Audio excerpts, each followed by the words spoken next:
Oke, ini untuk melatih engineering judgment kita nih.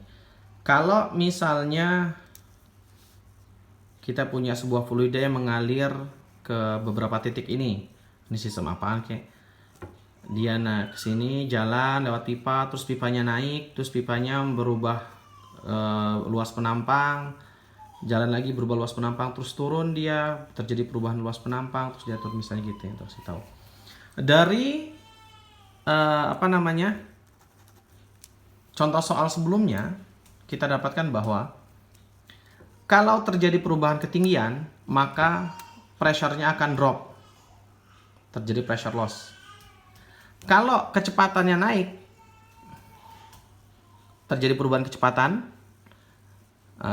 maka pressure-nya juga akan drop.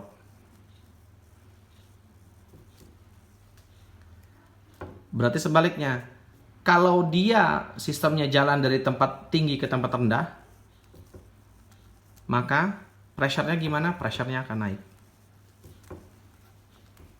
Berikut juga, kalau kecepatannya dia makin turun,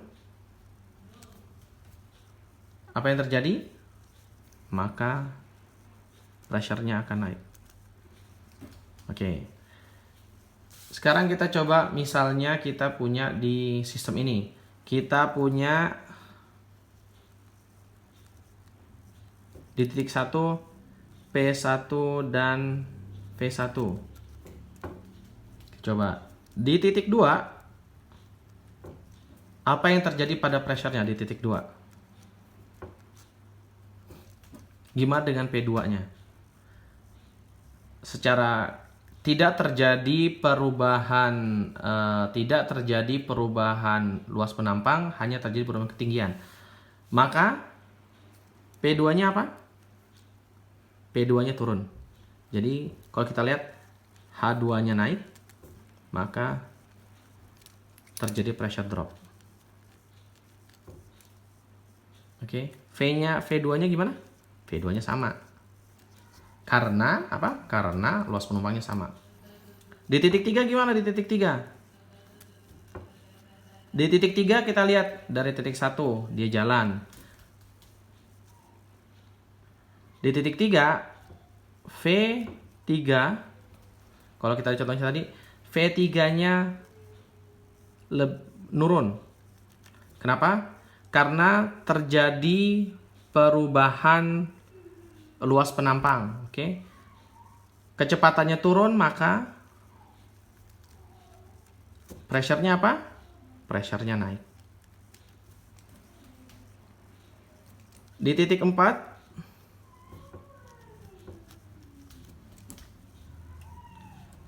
terus dia naik dari titik 3 ke titik 4. Di titik 4, kecepatannya naik atau turun? Kalau kita asumsikan dia dari titik 3, kita mengambil dari titik 1, dia jalan dari titik 3 ke titik 4. Di titik 4 kalau dibandingkan titik 3, kecepatannya akan naik. Kenapa dia naik? Karena luas penampangnya mengecil. Maka terjadi pressure drop lagi. Di titik 5 gimana? Kalau misalnya dia jalan dari titik 4 ke titik 5, dia terjadi perubahan ketinggian. Maka pressure-nya naik lagi. Kalau dibandingkan dengan titik sini ya. Di titik 6, dia terjadi perubahan luas penampang lagi, kecil banget, sehingga kecepatannya naik, maka P6 turun lagi. Kita lihat dari sistem ini terjadi turun naik pressure dan turun naik kecepatan. Dari saat di titik 1 pressure-nya P1, terus di titik 2 pressure-nya turun, pressure-nya naik lagi, pressure-nya turun lagi, pressure naik lagi, pressure-nya turun lagi. Kecepatannya pun gitu. Dia pertama dia sama, terus dia menurun, melambat, terus cepat, terus melambat lagi, mempercepat, terus makin cepat lagi. Ini contoh bahwa sistem kita, fluida kita mengalami beberapa perubahan-perubahan di dalam suatu sistem yang dengan karakteristik yang berbeda-beda.